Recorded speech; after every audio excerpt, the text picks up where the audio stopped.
Good afternoon, everyone. I hope you are all having a good day. I'm Damien Martinez, business journalist at SBC Noticias, and I would like to welcome everyone to another session of SBC webinars. As you all know, over the past decade, several Latin American markets have transitioned from gray or offshore environments to a structured licensing systems. Contemporary regulated markets now offer a stronger KYC, real-time monitoring, and clearer accountability for operators. But does regulation automatically translate into effective player protection? This is the question that we will try to answer during today's webinar. Are Latin American players actually safer today? Which is sponsored by 1xBet. Joining me today are several industry experts that will explore the gap between regulatory design and real world outcomes, drawing on findings from the International Player Safety Index, a report developed by SBC and commissioned by 1xBet. But now I think it's time to introduce our speakers. Today we have with us Simon Westbury, a strategic advisor at 1xBet, Alfredo Lascano, chairman at Lascano Samano, Luis Felipe Maia, founding partner at My Law Abogados, and Simon Beans, head of sustainable and safer gambling at Casino Peru. I really want to thank you guys for being a part of this session. But I think it's time to start the conversation by asking the main question. Like I was mentioning before, there has been a strong process in KYC and real time monitoring. But are players actually safer today or just better monitored? Simon, what do you think? I think the simple answer to that question is any player in theory should be better protected within a regulated market. And we've seen over the last few years, as you've said, more and more Latin American countries becoming regulated. I think, as you mentioned, player activity monitoring, the report showed that 69% of operators are actively monitoring players. And actually, the deployment of AI was 34% in terms of player protection technology, which was more than Europe, which was 30%. So I think, in theory, the answer is yes. But I think in reality, the challenge around player protection is really a regulatory gap. So there are some markets in Latin America that have player protection enshrined into regulation, and there's some that not. And I think we're going to go maybe on to talk about the honeymoon period of regulation in LATAM. But if we don't self-regulate a little bit more around player protection, especially in those markets where there's no protection enshrined in the regulation, then we're going to be in a situation of, probably more arbitrary regulation, as we've maybe seen across certain markets in Western Europe, and that limits operators in the regulated markets and drives people to the unregulated offshore market, and that's not what any of us want. So I think the true answer to that question is somewhere in the middle ground. I think the theoretical answer is yes, of course, but I think us as an industry and operators have a responsibility to really push forward on this to ensure that the regulation fits the market and doesn't become arbitrary, but the players have a safe environment to enjoy gambling. Perfect. And Luis, when we talk about player protection, there are people that think in responsible gaming policies in terms of preventing underage gaming. In this kind of terms, what do you think are players today more protected than before? Well, Eamon, first, thank you for the invitation to be part of this webinar. It's a pleasure to be back here with you once again. Answering your question, and let me answer this specifically about Brazil. I think, yes, players are more protected than they were before the regulation. But we are coming to a point where the excess of regulation or let me translate it into the excess of restrictions on the regulated market may expose the players to the same level of risks they were exposed before the regulation. So it's a curve. You come to the optimum point of protection, and once regulation becomes excessive, the players become less protected because channeling is hurt, and at the end of the day, the players become exposed to even worse sorts of operator, because before the regulation, you had good operators and bad operators operated from offshore, from the gray market. Now you have legal operators and illegal operators working from the black market, not from the gray market, with nothing to lose. So the kind of exposure to risk that the players are taking by playing on the black market is much higher than they used to have before the regulation. And Simon, what do you think about this? Do you think Latin American players are safer today? I think that they are definitely safer because it would be inappropriate to speak about regulation in a sense that they wouldn't be safer because at least now they have an option which is providing a sufficient railroads for safety and it is oversighted by an authority. So there is always an institution where these players can call to. But it's correct what Luis has explained that once you will put on restrictions around player safety or frictions regarding registrations, players will most of the time unknowingly choose a more straightforward road for them, which in this case could be playing with a black market operator. More given the fact that they have been used to it previously. So I mean, it's completely normal that people do not pay much attention on what is regulated, what is not, what should be done, how it should work.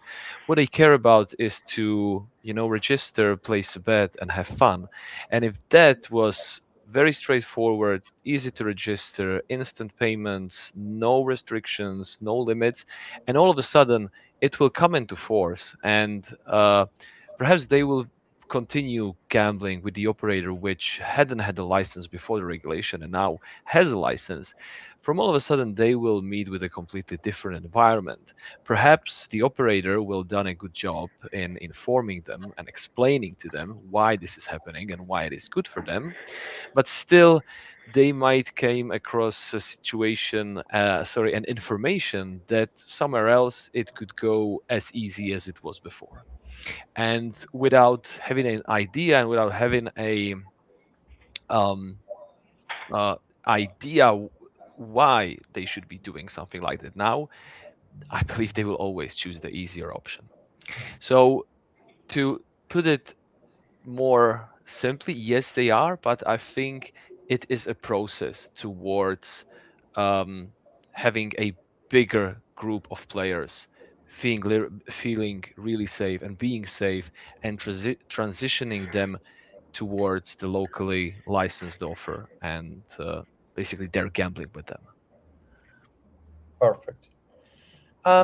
Simon, going back to you, in the International Player Safety Index, you talk about the three Cs. Could you explain more about this concept and how would you apply it to Latin America? Yeah, I think that the three C's lead to one big C, and the three C's have come from the reports, and this is a series of reports. Today we're talking about Latin America, and I'll stand that this report is probably the most thought-provoking of the three that we've done: Western Europe, Africa, and now LATAM. And I think from the other reports that we saw that there was a lot of confusion, there was a lack of clarity and a lack of consistency and communication. And the big C was the confusion, because without communication, consistency, and clarity, you have confusion. And actually, if operators are confused, that goes down to the players. But what was interesting from the report, on LATAM was 63.6%, it's a very precise number, of respondees believed that regulation provided clarity on player protection. Whereas in Europe, that was only 43% that believed there was clarity. So the report was showing that there's more clarity. I think there's a gap in consistency across Latin America, and we're not saying that there needs to be a one size fits all approach to player protection, because every player is different. But there needs to be player protection enshrined in every regulatory environment, we believe. As my colleagues have said, I think I wouldn't. You don't want it to be intrusive, because if it's intrusive and overly complicated, players find a way to go and play, as we said, in other environments where there's not as many challenges as in the regulated space. But I think there's also a need for education, real need for education. Like we saw in the Africa report that gambling was viewed as a way of income generation by over 90% of people that gamble in Africa. But in Europe, in Latin America, sorry, that was the operators believed 50% of players believed that gambling is used for income generation. And I think actually there needs to be a lot of work done by operators in educating players, not just about the tools that we're discussing here and those kind of features on the website, but actual education for the players in different ways, be through sponsorships, etc., where they're allowed in the market, to educate players around player protection and safer gambling. Perfect. But before we continue, I want to remind our audience that they can send questions to our panelists, and we will read them in the final minutes of the chat. Now, going back to you, Simon, you made an interesting discovery while investigating internet traffic for casino brands. You found out that the majority of search interest in Brazil and even a slight majority in Mexico is still directed toward offshore operators. So, can we really say regulation is succeeding in channeling players to safer environments? That's a very good question, but I think that we should answer that question in looking at the time. So how it was before, which I cannot really say because I do not have the data. I have the data for the past 30 days, month or so. But I think what we can consider successful if gradually the channelization for the number of people who are gambling with locally licensed operators is increasing.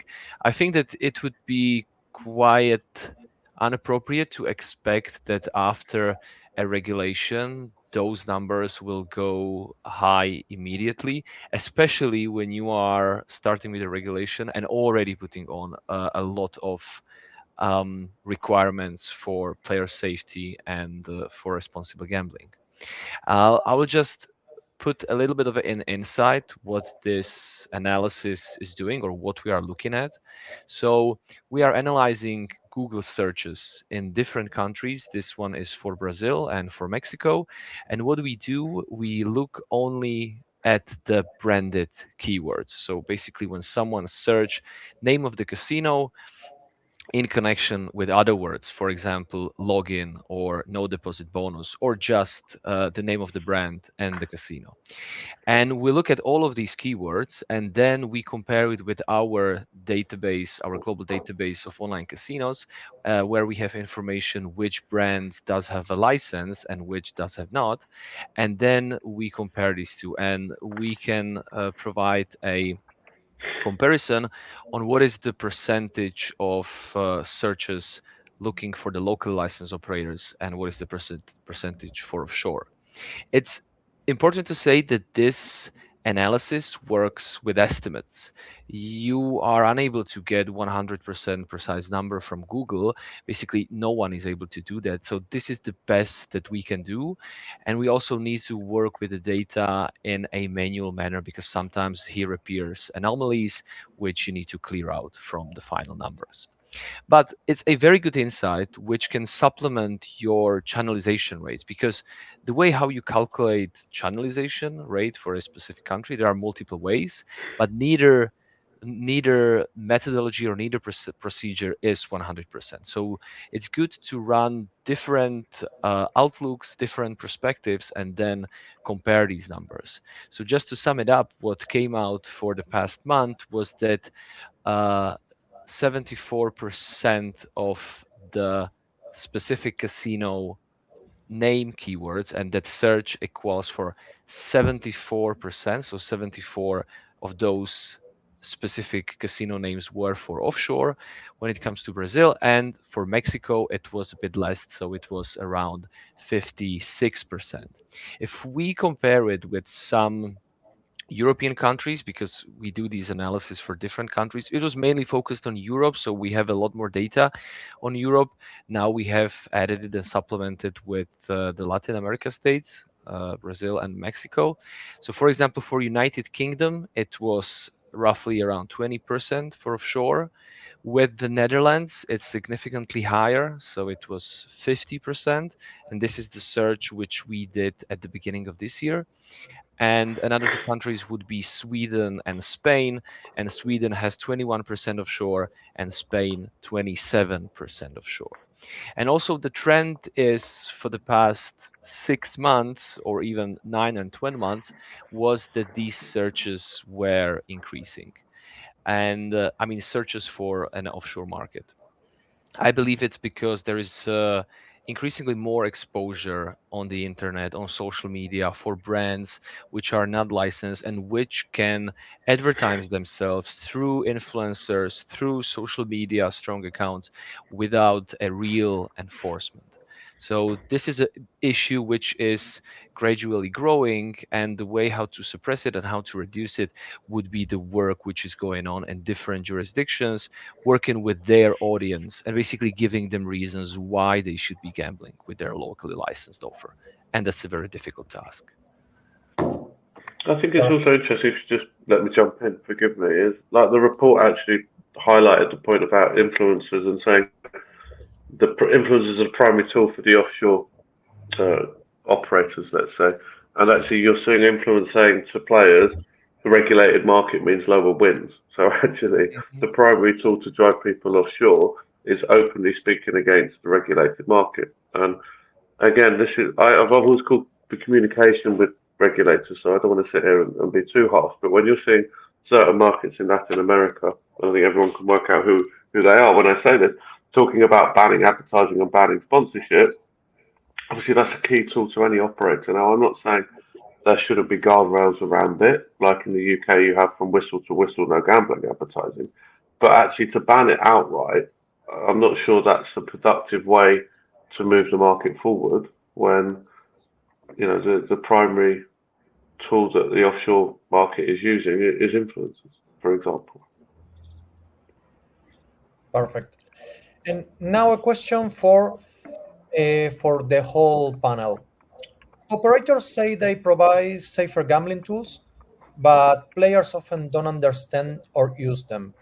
Do you think that current tools are too complex, poorly communicated, or simply ignored? Alfredo, what do you think? Thank you, Damian. Thank you for having me to SBC. My name is Alfredo Lascano. I am a Mexican gaming lawyer. And to answer your question, Damian, I think it is a combination of all three. Safer gambling or responsible gaming tools, uh, player protection, whatever you want to name it, uh, can be difficult of use, no? To use. Second, operators don't know how to properly explain, probably to use them to the players. And in the worst case scenario, these tools could be simply ignored by players, especially by problem gamblers or those in vulnerable situations. And it's important who are the people that are in vulnerable situations. Problem gamblers, of course, minors, people with disabilities, no, and of course bad actors, people that is seeking to make fraud or but I don't know, money laundering, whatever. So logically, none of them will be interested in using these tools. Huh? What will be the point to use them? And this is where new technologies come in. No? As we all know, AI, artificial intelligence, opens up a huge opportunity to personalize, to customize all these tools. In other words, with AI and these kind of technologies, you can create a tailor-made solution. In the past, it was one size fits all, and now it can be customized, highly customized in each one of the cases that I just mentioned. But let's not lose sight of the main issue. Uh, these technologies are just useless if the operator doesn't know how to use it, or if it doesn't understand it, or if it doesn't apply it. So at the end of the day, to answer your question directly, I truly believe that these tools could be more the operator's responsibility and the players. Our industry needs to professionals who understand and who know how to use and how to apply these new technologies. And Luis, what do you think? What do you think about the usage of safer gambling tools in Brazil? So we, at the end of last year, the government finally introduced the self-exclusion solution all across the regulated operators.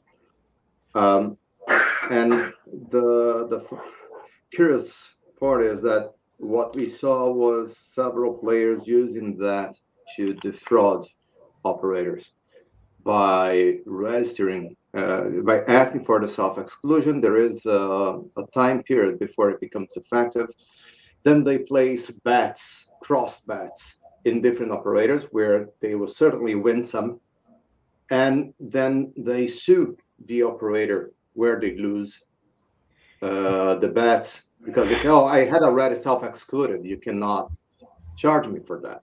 Mm-hmm. So and there was a lot of press from the government on the self-exclusion, including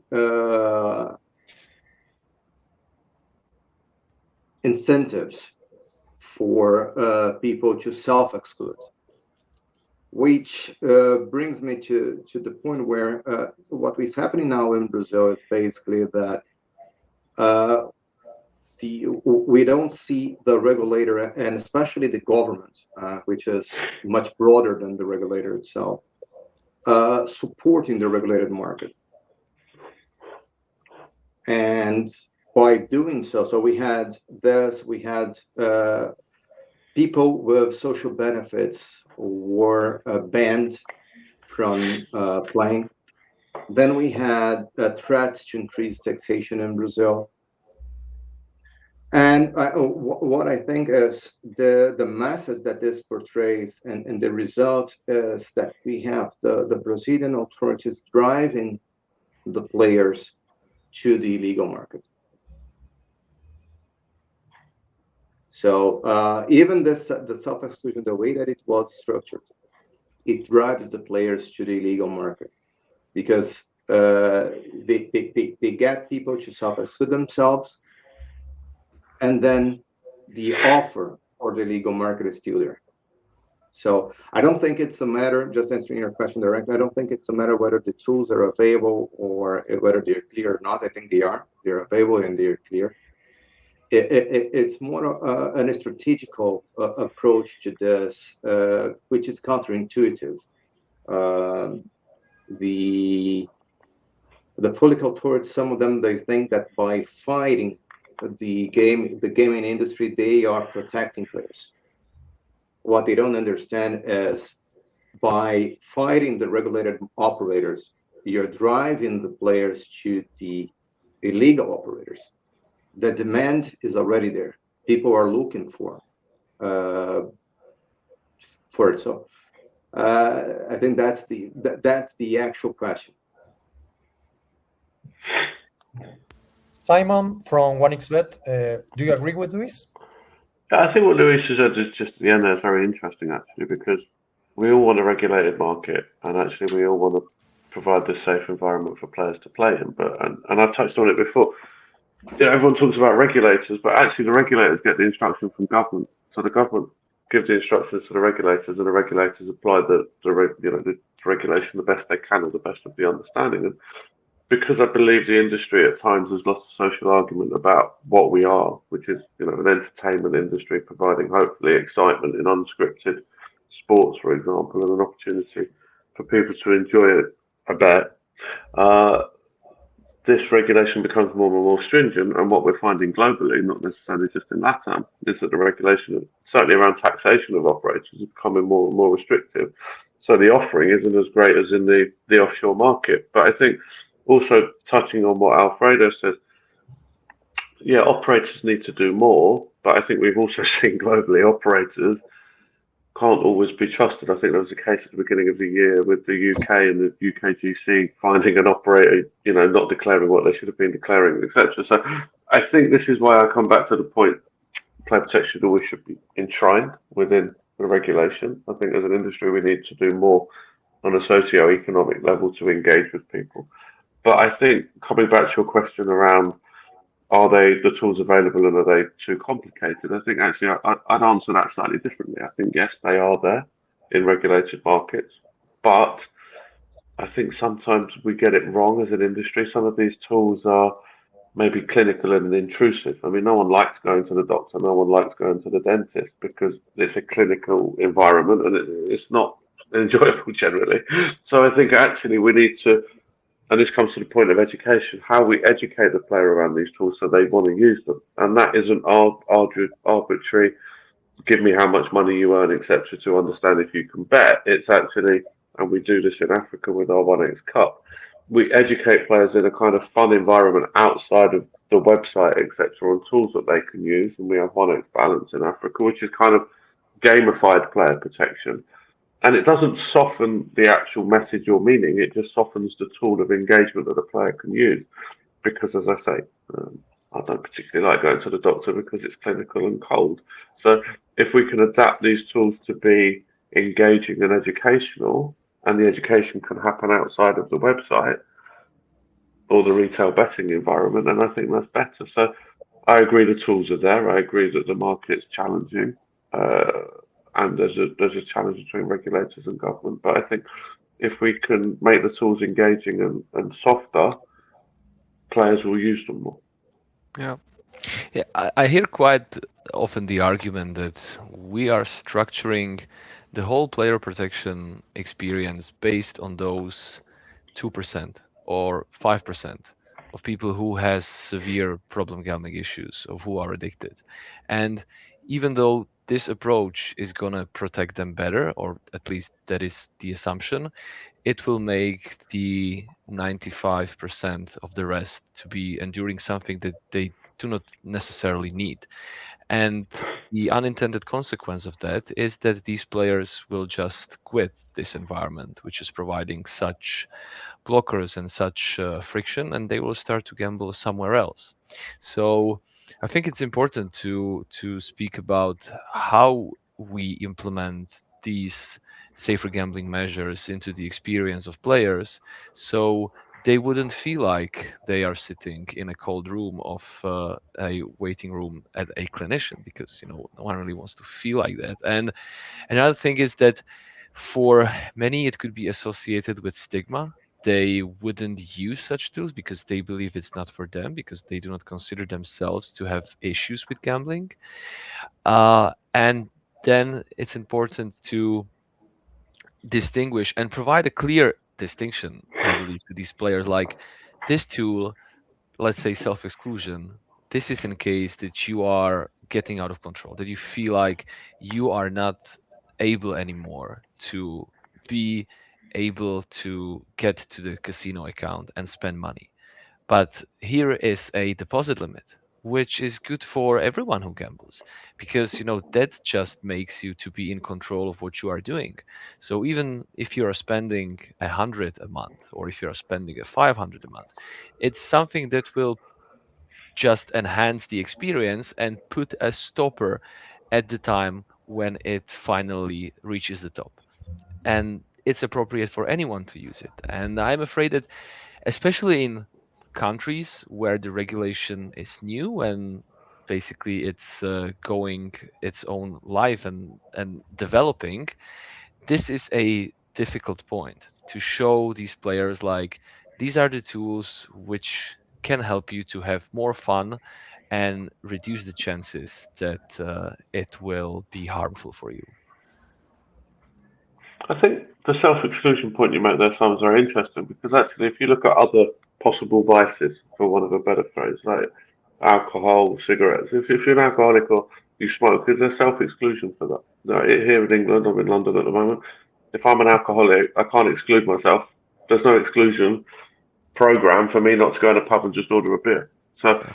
or pop over to buy some cigarettes. So I think the self-exclusion is problematic on many levels, and that's just widening it out to maybe a rhetorical question. I think the answer is quite clear, but just building on the point that Simon made there. Yeah, allow me to jump in. I think what you call friction, we can compare to other industries. Wearing a helmet to ride a motorcycle was considered a friction. Wearing a seatbelt on your car was considered a friction. And with education and people realizing the importance and the safety that it brought, now it's normal. And now for the new generations and even for us, it's odd to be in the car without the seatbelt on. Um, I think this what we lack, uh, especially here in Brazil, maybe campaigns in that sense from the government, from the political authorities on the importance of those protections, rather than just saying that, okay, you should self-exclude yourself from gaming. They should be telling, okay, this is why the regulated operators are safer. Here, you don't lose your money. They will pay the price. Here, you have this level of protection. You can define limits. You can define time limits, limits for losses, and so on. Luis, you're giving me the cue for the next question regarding messages from the government. Some experts from the industry argue that government messaging carries more weight than operator messaging. Do you agree that public authorities need to take a more active role in player education? Alfredo, what do you think? Yes, absolutely, no, particularly from the perspective of a Mexican experience. But in general, authorities and regulators must play an active role in promoting policies and practices. Over my almost 2 decades of experience in this industry, I have seen firsthand the success of some jurisdictions that have regulators who are deeply involved in designing these campaigns, responsible gaming campaigns, player protection, uh, and educational initiatives. In my opinion, the best examples in our region in Latin America could be Peru and Argentina. No? Particularly the case of the city of Buenos Aires, which has recently launched super creative advertising campaigns focused especially on the protection of children and young adults, no? The youth. So I think that's great. Uh, I wish as we could have something like that in the Mexican jurisdiction, which in reality we don't have it, unfortunately. More than 10 years ago, on the other hand, I used to I saw that Chile used to play a significant role in this field as well. That was a long time ago. So I'm not sure if they are still doing it to date. But yeah, we can find some very good examples where the authorities, the regulators get involved in all these efforts, initiatives, and they just work great. No, they create, of course, more impact, and they can also join with the industry on that and achieve measurable, tangible results on that. It's actually it's brilliant to hear that because I see many jurisdictions to be afraid of putting on such an information on mainstream media with the threat that it might be seen by someone who would be better off gambling. I mean, like, I believe that it made much sense in the past to keep gambling in a black box, right? I mean, until someone has reached a certain age, they shouldn't know about gambling. They shouldn't be exposed to it, you know? That's why most of the gambling venues, as far as I remember from my childhood, have had black black windows and you couldn't be able to see inside, so it was basically something that no one is able to see it. But in these days, gambling jumps on everybody who is using internet, social media, mobile, and it's regardless of their age. So I don't believe that it is an issue anymore. It shouldn't be a threat anymore to put on a campaign which is educational, especially for young adults and perhaps even for underage people, explaining them basically that this is something that is out there, and you should learn a certain basics on how to not get into trouble with that. Luis, what do you think? I agree. I think I think that the government should be part of this educational process, especially because any information coming from the public authorities will be perceived by the general public in a much more efficient way than if it comes from the operators, where there's always be some questions on the agenda behind it. But what Simon was saying, I think the exposure of minors, for instance, to gambling activities is something that is unavoidable because of all this the sports sponsorship involved. So he is completely. I agree 100% when he says it. And instead of just trying to prevent them from being exposed, which is again unavoidable, we should be teaching them that okay, there are risks involved. It's not something for minors. It's not something to be taken lightly. It is entertainment for adults. Okay. And Simon, what do you think about the importance of government messages? I think I agree with what everyone said. Government public bodies' messaging is probably maybe looked at differently than operators promoting player protection, and people are maybe going to listen to it more. But again, it has to come down to the packaging of that. If we talked about tools, player protection tools not being used. If it's self-exclusion and it's put as a way to players, if the messaging is hard, abrasive, and unengaging, you don't want to scare people. And actually, I think that's where the communication between governments and operators need to come together to be a little bit better, because I think that communication's rocky at times, and that means that messaging is lost. So us as an industry may say to a certain government, we don't think this is right because of that, and they say, well, you just don't want to pay tax. So I think, yes, governments and public bodies are intrinsic to delivering these messages, but these messages need to be delivered in the correct way. And that isn't that gambling's bad or this is bad. It's actually, this is an entertainment vertical, for want of a better phrase, that you can enjoy. But as Luis said, there are risks involved in this. And actually, we will educate you around what gambling can be. Because if you just say it's bad, or the government's give a hard message, as a child, I always did things I was told not to do. So actually, you want to educate people in the right way. Absolutely, yeah.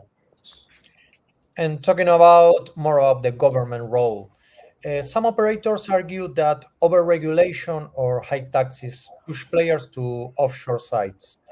Where is the tipping point between necessary regulation and counterproductive friction? Alfredo, what do you think? Well, in this regard, probably my colleagues have more to say, but I just want to emphasize that there's no doubt that jurisdictions with higher taxes, we have talked about channeling, no? So players with higher taxes have low channeling rates, no? And there are plenty of examples about this. For example, according to sources such as H2 Gambling Capital, jurisdictions with turnover-based taxes like Germany, in 2025, the channel rate was just 36. According to the regulator of Netherlands itself, the channel percentage in that country was 49, after a tax increase imposed last year as well. In contrast, and also according to the same source, to the same firm, H2, and other trusted sources, the channeling rate last year for jurisdictions with more workable taxes remained very high. For example, in Europe, Italy was 90%. In the USA, states like Pennsylvania, New Jersey, 98 and 99% respectively. And in the Canadian province of Canada, Ontario, it was 84 compared to other numbers. Now, specific case of Latin America, the best example, I think, is Colombia.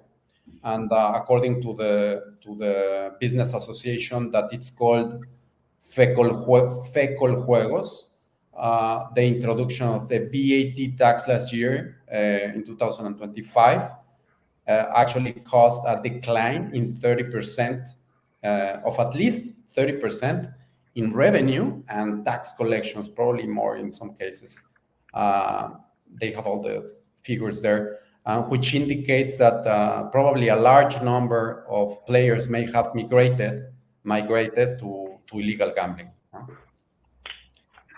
Simon from Casino Guru, what do you think? Yeah, I think definitely. It seems to me that the reason for increasing taxes is that there is a big distance between the decision makers on taxes, people in the government, and people who deal in the industry and within the industry. So they wouldn't necessarily see the connections or the implications of their decisions. I mean, the idea is, okay, we have a lot of gambling companies, they are earning a lot of money. We should put something in our national treasury so we could drain more money from them. But again, the unintended consequence would be that at the end of the day, there would be less money because they will start earning less money because more people will be gambling with offshore operators. I mean, it's like a domino effect, and it influences a lot of people, a lot of things that these operator does. And finally, it might even convince some to withdraw from the market and perhaps run an offshore operation from some sort of a shell company with some sort of a wide label solution. So I don't think that it is a sustainable to increase taxes, and I'm quite curious what Simon has to say about this, given the fact that the taxes has increased. I'm not sure if already has increased or will they in the upcoming months in the UK. And I remember when the announcement came out, it was very devastating for the UK operators.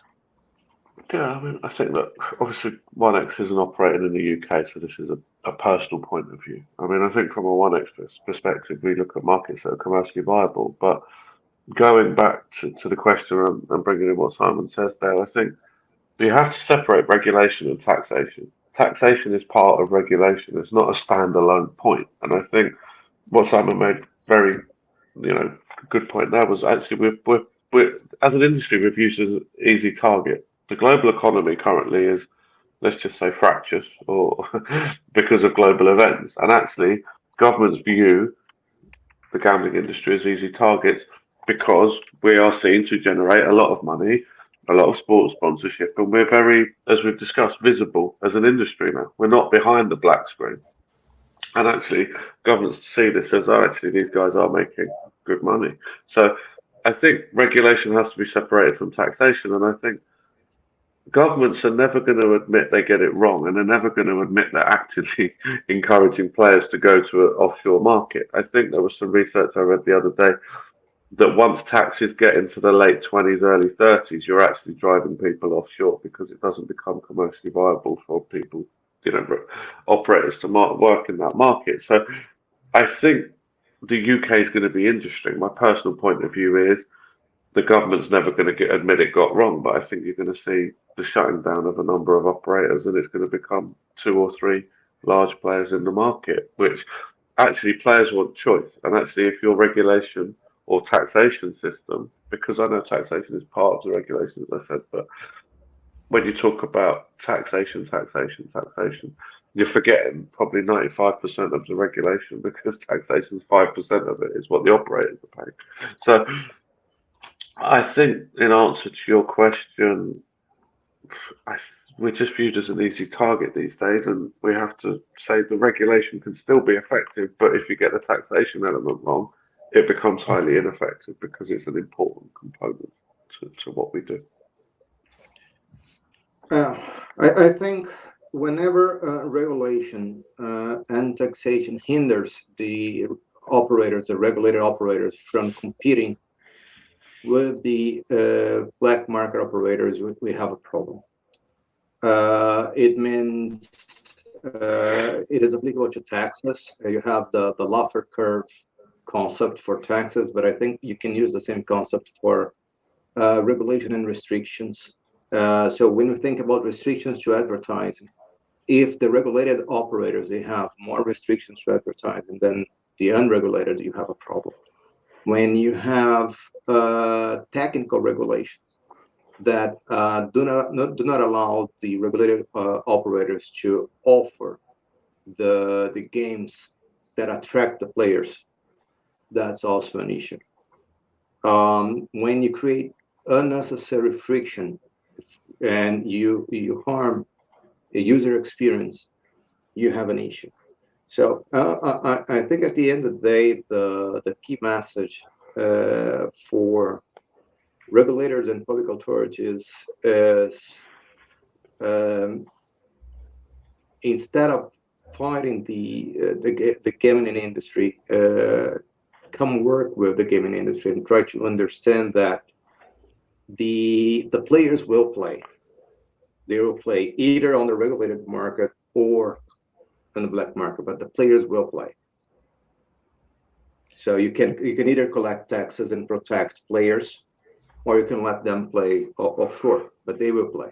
I think the issue is, Luis, governments think that there will always be tax revenue from this industry because they think that we will always pay. And we make so much money, the taxation doesn't make any difference. They don't understand the gambling ecosystem of suppliers paying salaries, paying taxation, and everything that we have to do that offshore companies may not do. So I think players will always play. Yes, I agree with that. But I think the governments need to understand that if you've got less operators paying more tax than more operators paying a reasonable level of tax, they will be hit. But as I say, politicians don't often admit they get it wrong. Perfect. Well, Simon, that's a great thought to close the session with. That's all the time we had for today. I want to really thank you, our guests, for sharing their knowledge of the industry. It was really great to hear you guys. I want to thank our audience for joining us for another session of SBC webinars. I have been Damian Martinez. Thank you for joining us. Goodbye. Thank you. Thank you.